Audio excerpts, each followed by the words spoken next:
want to start off by just saying, thank you very much for, this opportunity to talk here at the HPSF conference. I think this is, a wonderful opportunity, and hopefully everybody enjoys my talk.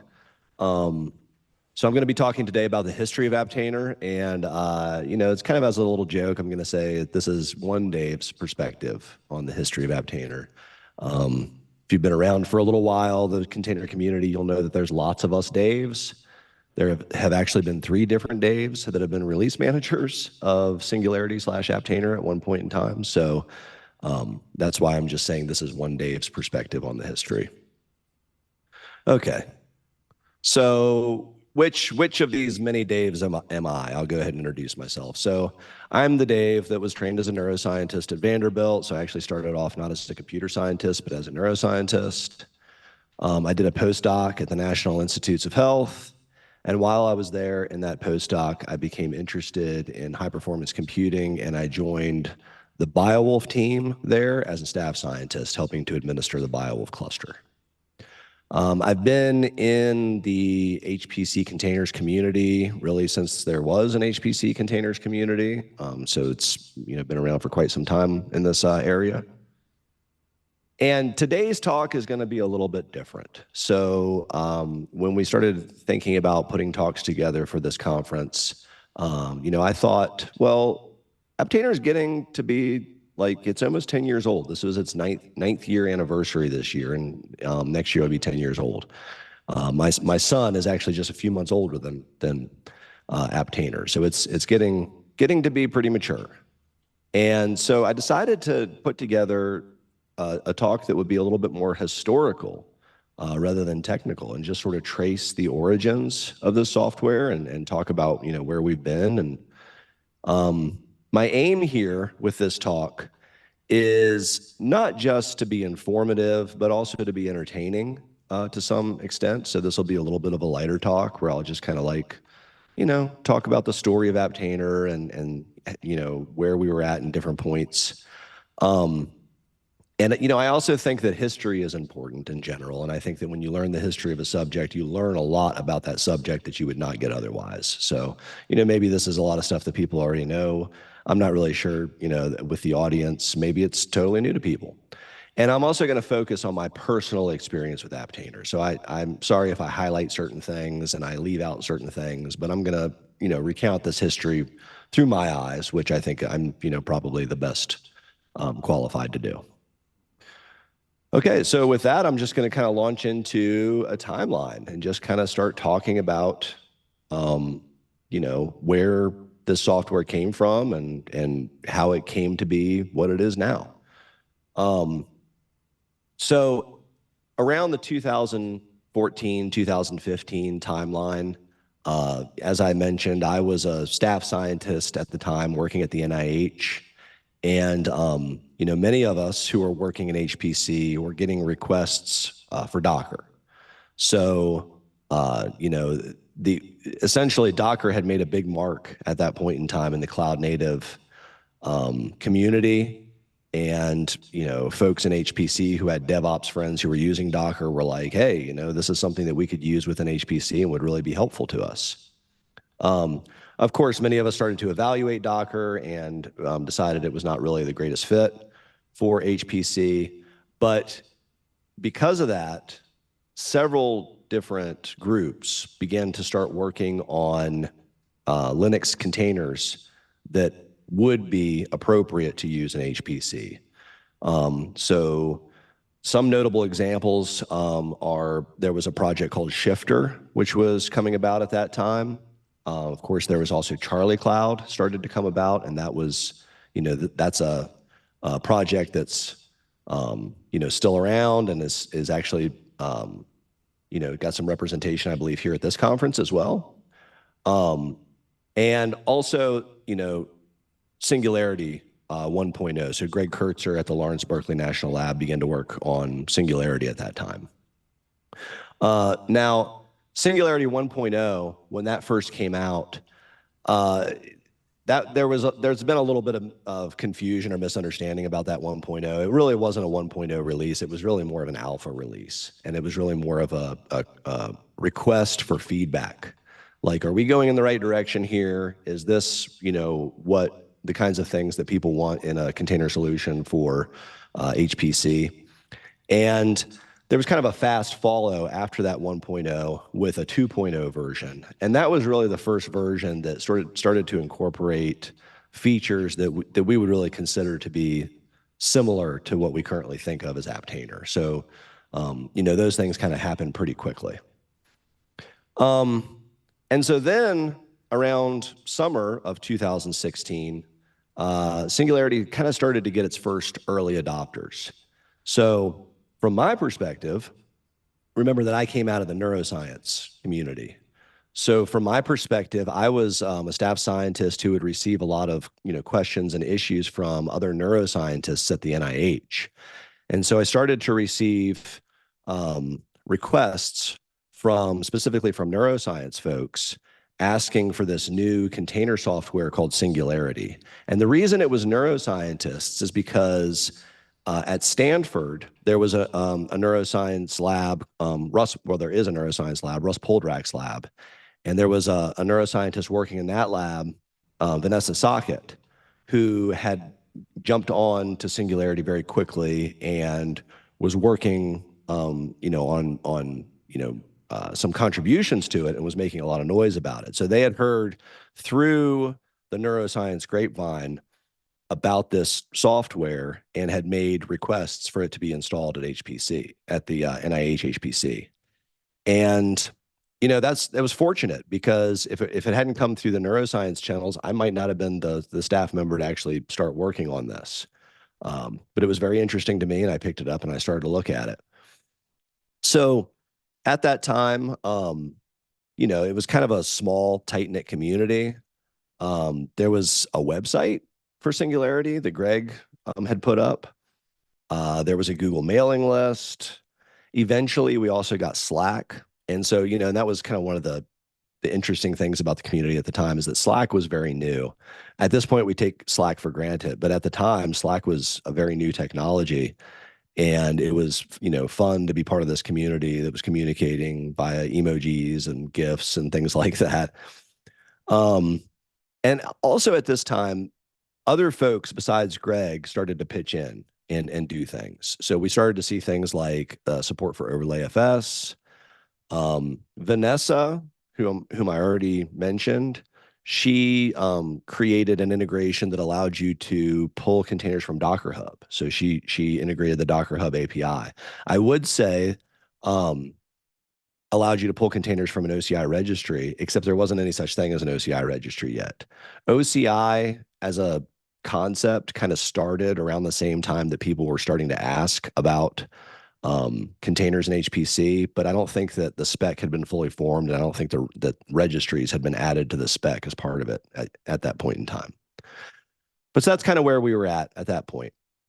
There was also a little bit of tinkering happening with unprivileged containers, but nothing really took off at that point. It wasn't too serious. And that's because the user namespace at that point in time was also very new. It was kind of considered a security risk by a lot of folks, was not being used in HPC like at all. So that's kind of where we were in 2016. Okay, so based on users' request, I started to have a look at Singularity at the NIH HPC, at the NIH BioWolf, as many other major universities and national labs started to do. And so many of us at that point in time began to have a look at this software, install it in test accounts, and start to play with it.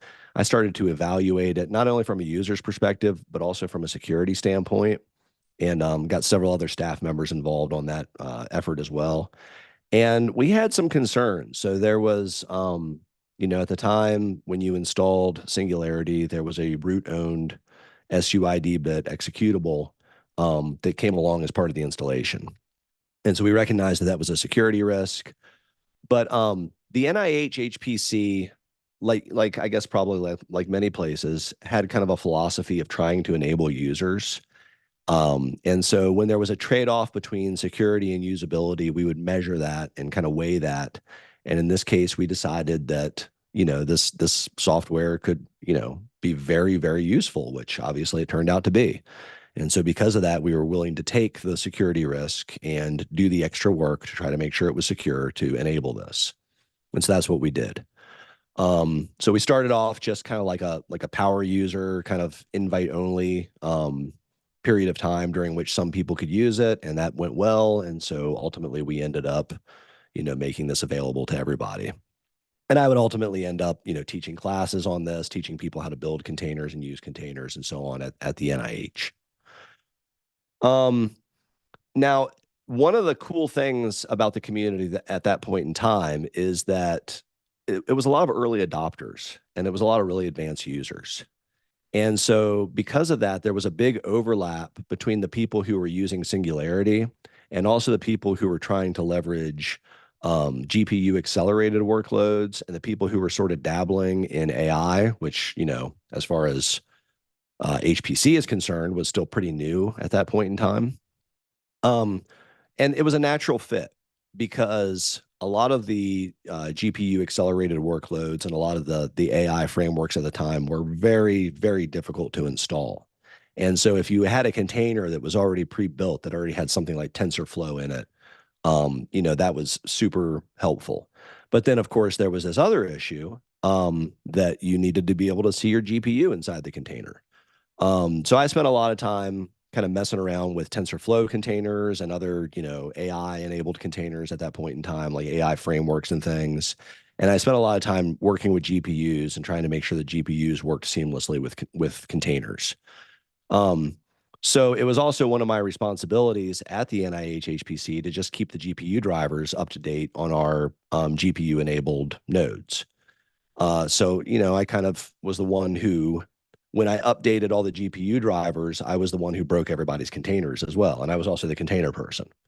So I started tinkering around with the driver libraries and trying to, I realized that the driver libraries had to match the GPU module that was running in the kernel space in order for everything to work. And so I ended up creating a script that users at the NIH could use to update their containers. So if we went through a period of time where we updated the GPU drivers on across all the partitions on the system, I would send out emails and folks would need to update the containers that they used. And I had a little helper script.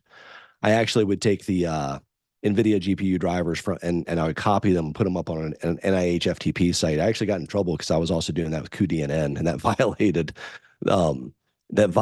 NVIDIA's user agreement. So I couldn't do that anymore. But anyway, I did that for a while, but it was kind of a messed up, janky solution. And it made me to wonder, how hard would it be to just find all the libraries on the host system and just bind mount them into the container at runtime? Would that work? And so I started to experiment with that. And, it was a little bit of a pain to figure out where everything was and what all needed to be bind mounted in. But I ultimately got it working. And I was pretty excited about that. And so I reached out to Greg through Slack and I was like, hey, I think I've got an idea for a big new feature. I think we could automatically find all the driver libraries and bind mount them into the container at runtime. And, containers would just be able to use the GPU that's on the host system. And he kind of rightly thought that idea was bonkers. And the reason he thought it was bonkers is because, well, these are C libraries that have been compiled using a specific glibc, and you can't guarantee that they're going to work inside of a different file system with a different glibc. Like that doesn't make any sense. It's very messy to bind precompiled binaries into the container. It's just a messy thing that's probably not going to work very well. And so we reached out to some folks at NVIDIA and we made some contacts and we started talking to folks like Jonathan Carmels and Felix, I might mispronounce his last name, but Abacassis. And they were working on some container solutions as well. At the time, there was something called NVIDIA Docker. And essentially, if you wanted a GPU inside your container, you had to use NVIDIA's fork of Docker, which was NVIDIA Docker. And we started to talk to them about how this worked, and it turned out that it was exactly the same idea that I had. It was implemented in a little bit of a different way, but basically they just went and found the libraries that were on the host and just bind mounted them into the container. And kind of the key to making this work is the fact that when NVIDIA distributes the drivers, the company distributes those as pre-compiled binaries. They're not compiled when you install them. And they're just compiled in such a way that there's expected to be very flexible and to work across a lot of different systems. And so it actually is their expectation that you would be able to take those libraries, from one system to another, and they would still work. So we went ahead and created the dash dash NV option, which automatically finds the libraries and bind mounts them in. And that was an experimental option. It's been experimental for many years. During this period of time, we were also like, it's important to highlight that the community was just super excited about containers in general. And we were pushing the limits of containerization, not just in kind of like you know, how much can we containerize and how technical can we be, but also like just going into weird directions and sort of playing around a lot. It was a very playful time. So I was working late nights, creating containers. I remember I created a container. So Vanessa Socket, I was talking to her one night, and I was talking about her and Michael Bauer, I think I was both talking to. And I was talking about playing Mortal Kombat in a web browser through Flash. And she was like, well, I'm not going to install Flash on my computer. That's a mess. And so I created a container that had Flash and would automatically navigate to a website that would open up Mortal Kombat just as a joke, and sent it to her and was like, here you go, run this container and you can play Mortal Kombat. We were doing stuff like that. That was just sort of ridiculous. There was a project at the time called Dolmades, which was wine in a Linux container to run Windows programs. And it seemed like it was slanted towards running video games, essentially. But there were more serious projects too, like Nextflow, SPAC, and Easy Build, that were also looking hard at Singularity and integrating container technology into their work. Vanessa was she was like very, very active within the container community at the time and was creating things. She created Singularity Hub, which was the first registry where you could host Singularity containers in their native format. She also created something called CIF, which was the scientific file system, and wrote some Singularity support for that, and a whole bunch of other projects as well. I was really interested in the time at trying to figure out how can you use containers as an installation medium, and how can you maybe run a container and have that container install software on your system when you run it, or how can you containerize software and make it completely transparent to the user so that the software that they're running, they don't even have to know is containerized and it just runs the same way. And through those efforts, that ended up becoming the way in which NIH installed new software for users. Around this time, I also created LOLCow, and LOLCow kind of became the mascot container for Apptainer, or for Singularity at the time. Okay, so around 2017. So I know I'm going over time a little bit, but I've actually been told to go until about 8:40, I think, if I understood that correctly. 9:40. I'm sorry, I'm in a different time zone. Yeah.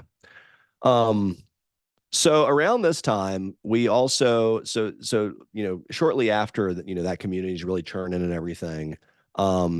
Singularity started to gain the attention of people outside of HPC, started to gain the attention of commercial companies. So Greg got recruited and was hired at a small startup, and he recruited several other people, Michael Bauer, myself, ultimately Yannick Cote, and we all joined this startup. And then we ended up kind of spinning out and spinning up our own startup with just the four of us. So we took that startup from about 4 people to about 30 people. And guess what? Suddenly, this open source project had a set of full-time developers to work on it, which was an incredible opportunity. It's, not every open source project gets the opportunity to have a dedicated team of full-time developers working on it. So that was really, really cool. We went to SC that year, And even though there were early adopters and there were like people who were on the bleeding edge, kind of knew what Singularity was and were using it, we found that within the larger mainstream HPC community at the time in 2017, Singularity was still pretty unknown. So we did not have, I mean, we were a very small startup. We did not have the funds to have a booth or anything like that. So we just had kind of a guerrilla marketing campaign where we walked around the floor, we handed out stickers, we talked to folks about Singularity. There was a lot of excitement about it, so it was easy to talk to folks. Um, Greg, having been in HPC for such a long time, knew a lot of different people at a lot of different booths. And so he was able to organize a scavenger hunt where, each one of these booths had some information about Singularity and had a little flyer, and you could pick up the flyer and talk to somebody about Singularity and get a card stamped. And ultimately, there was a prize if you went to all these different booths and, talked to enough people about Singularity. And so that was a really kind of on a shoestring budget, a really, big way to get the word out. And we also gave a bunch of booth talks that year. So even though we didn't have a booth ourselves, we, were able to talk at a bunch of different booths. So during this period of time, we've got this full-time team of developers, which started off pretty small but ended up growing, and the feature development really went into overdrive. This gave us the opportunity not only to create a lot of new features that people were asking for and we knew we needed, but also to be kind of experimental and to do things that we didn't know if they were going to, stick or not. And so it was during this period of time that a lot of development in Singularity happened. So Yannick had an idea about encapsulating the Squash FS file system into something that was similar to an ELF file, and that ended up becoming CIF. So he architected, with some help from some other folks, CIF files, which became this, really extensible and flexible way in which to use containers. We also developed some things like the fake root option was developed during this period of time. We developed signed and the signing and verification workflow to sign your containers, encrypted containers. With some help from the folks at Microsoft, we developed support for ORAS, the OCI registry as storage, allowing you to push CIF files natively to OCI registries. And there was also a lot of like kind of more experimental, lesser known features that we developed at that period of time that just didn't really, click with the community. So a lot of folks probably don't know, but there was an effort to create an OCI compatible runtime for Singularity within the same platform, and that was completed to the point where you could, for a short period of time, run Singularity underneath a Kubernetes. And I say for a short period of time because we found that there wasn't, surprisingly, there wasn't, or maybe unsurprisingly, there wasn't a whole lot of community interest in that at the time. And so because of that, that it's not been maintained, and Kubernetes has since changed, and that feature is now deprecated. We also developed things like plugin support that was not really very widely used. Capabilities, Linux capabilities. There's a lot of other things too that we worked on at this period of time. Some of them really experimental, but some things, really are very helpful and very useful that we developed during this period of time. And then the other big thing that happened is that, so at the time, Singularity was written in a combination. So Greg had originally written Singularity in C, and then to help other developers, kind of grease the wheels and make things easier, he wrote a bunch of bash scripts or bash wrappers that would call the C libraries. And, that's kind of how everything worked. And then when Vanessa got involved, she wrote a lot of the like API integration and stuff in Python. And so now we had C, Bash, and Python. And we wanted to integrate Singularity with things like the Container Network Interface, CNI, and other tools that were native in the container community at the time. But these other tools were largely written in Go. And so we realized we had kind of a problem, and we decided, instead of trying to re-implement all these other libraries that already existed out there, we would just bring Singularity into line with everything else that was out there and rewrite it in Go. So that was a Herculean effort. Took probably like a year and a half to complete, but we ultimately ended up completely rewriting Singularity in Go. Okay, so now around 2018, 2019, we went to SC again in 2018. And whereas before, we had launched this guerrilla marketing campaign, um, now we actually had a booth. It was a very small booth in the startup section, but we had a booth. And we found that people were coming to us and talking about Singularity. And so it was this totally different shift during which, like, people actually knew what it was, and it was on the tip of their tongue, and you could hear buzz about it. And it was really kind of amazing to, have this kind of little rinky-dink small project that we had worked on end up becoming something that people were talking about. And in fact, one of the people who talked about it at SC18 was Jensen Huang, CEO of NVIDIA, who went up and gave a keynote and talked about how one of the visualizations, one of the demos that he did during that keynote was powered by Singularity. And that was just, it was mind-blowing to us. It was mind-blowing that our scrappy little project had reached the point where the CEO of NVIDIA was talking about it up on stage. So that was, extremely gratifying. And since then, I have attended SCs, and, it's to the point now where it's just a household name. You'll be in a birds of a feather or a meeting or some booth or something that's completely unrelated to containers, and the topic comes up and people just start talking about Singularity and Apptainer, and it's like, yep, that's just that thing that everybody uses and everybody knows about. So that's pretty cool. We also had, during this period of time, San Diego Supercomputing Center in 2019 hosted the Singularity Users Group, which was sponsored by Lenovo and NVIDIA. And, that was a high point in the Singularity community at the time. So that was really, a great gathering and a great get together. Now, unfortunately, I think the community's kind of contracted a little bit since then. One of the reasons for that is, we had founded this startup, and we found, that it's what many people have found, that it's incredibly difficult to make revenue from open source software. And so a lot of us ended up necessarily leaving the startup. And at the same time, containers became boring. And what I mean by that, so I attended a meeting called Cloud World a few years earlier, and this was powered mostly by the DevOps community. And the buzzword at the time there was that, or the buzz phrase or whatever, is that containers had become boring. And that was a good thing. Everybody was excited that containers had become boring. And what they meant was that it was actually orchestration platforms that ran on top of containers that everybody was interested in. And containers was just kind of the guts that made stuff work, and nobody wanted to interact directly with containers anymore.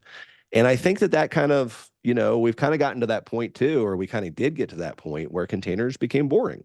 And in a way that's good, because it's like, it's no longer really interesting, cool, experimental technology. It's just mature technology that everybody relies on, just like an operating system or something. So unfortunately, after a while, the community split over the direction in which Singularity development should go, and the project was forked. And because of that, so the leadership and the community around Singularity decided that we needed. So there was a lot of confusion after the fork, in part because the folks who forked Singularity didn't change the name. And so it was kind of like, well, now we got two different projects called Singularity. Which one is the one I install? What's going on?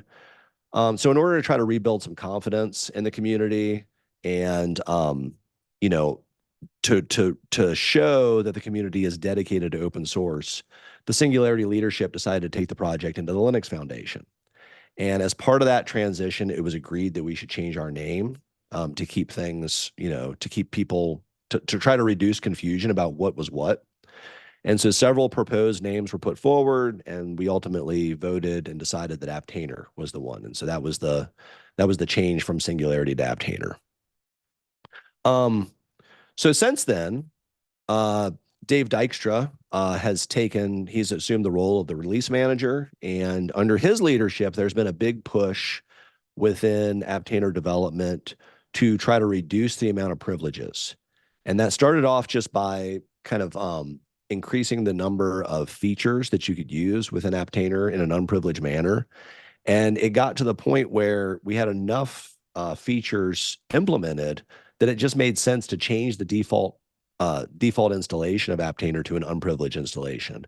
And this has really been aided to a great extent by the fact that user namespaces are now also mature and mainstream and considered to be secure and are used within a lot of HPC environments. So now we can leverage that user namespace in order to, do things that previously required privilege. And that pretty much brings us to today. There's kind of a big gap between 2022 and 2025, but it brings us to today because at this point, the Apptainer project is by and large considered mature and feature complete. And so there's not, a whole lot of change that has occurred during this period of time because at this point in time, we're mostly focused on maintenance, any security issues that might come up, any kind of bugs that pop up, things like that. And, because of that, it's a natural fit for us to be one of the founding members of HPSF.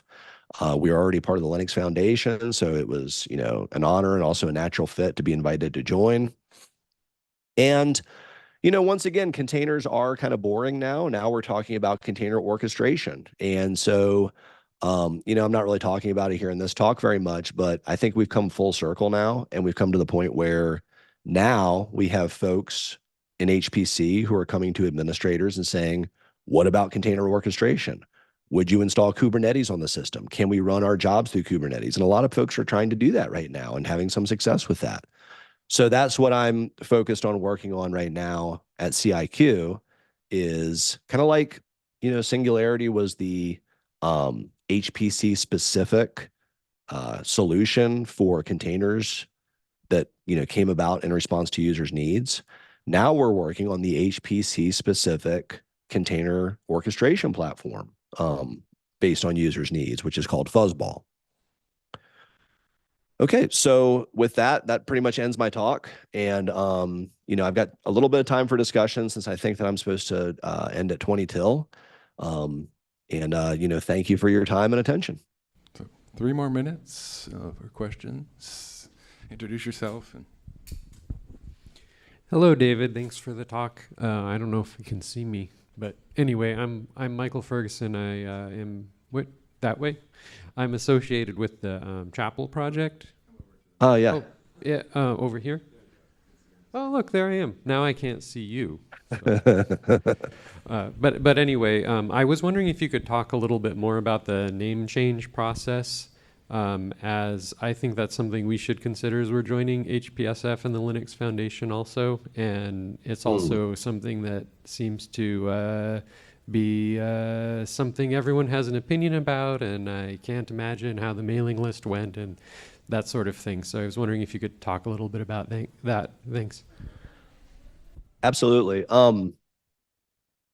So, and let me clarify your question a little bit too. You said that it's something that you're also considering as you move to join the Linux Foundation with the Chapel project. Is that correct? I'm sorry to make you come back up. No problem. That's something I personally think we should consider, but I'm not sure there's any consensus about that. Oh, I see. Okay. I wanted to clarify that, I don't think that this is a necessary prerequisite or, anything that's expected in order to join the Linux Foundation. In our case, this was a little bit of a unique situation, as I kind of alluded to, in that there were 2 different projects now that had essentially been forked that were both called Singularity. And so that made, everything kind of confusing from the standpoint of, from a user standpoint. There were also other considerations. One of those is that in Singularity, in the ecosystem, everything was named Singularity. Configuration files within containers were called Singularity. The definition files that were originally used were originally called Singularity files. There's configuration directories within the container that is called Singularity. There is a book. So Greg Kurtzer is the person who started the Singularity project. There is a book called The Singularity by Greg Kurzweiler. So there's a lot of like overloaded terms and confusion associated with this project. And then on top of that, we also had so Singularity itself had hard-coded URLs inside of the project itself that pointed to a private company's virtual machines and a private company's registries. And so the Linux Foundation was kind of like, hey, we can't have that anymore. If you're going to be, part of this open source, like if you're going to be under the auspices of the Linux Foundation, then we need to remove that. And then also it just kind of made sense to try to, change the name, and, clear up a lot of that confusion. So, I think oh yeah, sorry. So I think it was kind of a unique situation that we were in, and I wouldn't, and it did come with a lot of hardship, and I wouldn't suggest changing your name unless it's really, you're in kind of a similar unique situation. Too, but you ready? And let's let Anders share a screen there. That Linux Foundation required it because of trademarks, right? So they wanted to be able to do a trademark. So you might have that problem too. But as far as how the process worked, well, we still had a benevolent dictator at the time. And so Greg ran it. He came up with a couple suggestions. He asked the people who were most deeply involved. He didn't open it up to the whole community. And we voted. So that's how it happened. Yeah. Otherwise, the whole community, yeah, it's just too big. Certain key people voted. It wasn't like, pull the internet or something like that. Okay, thanks.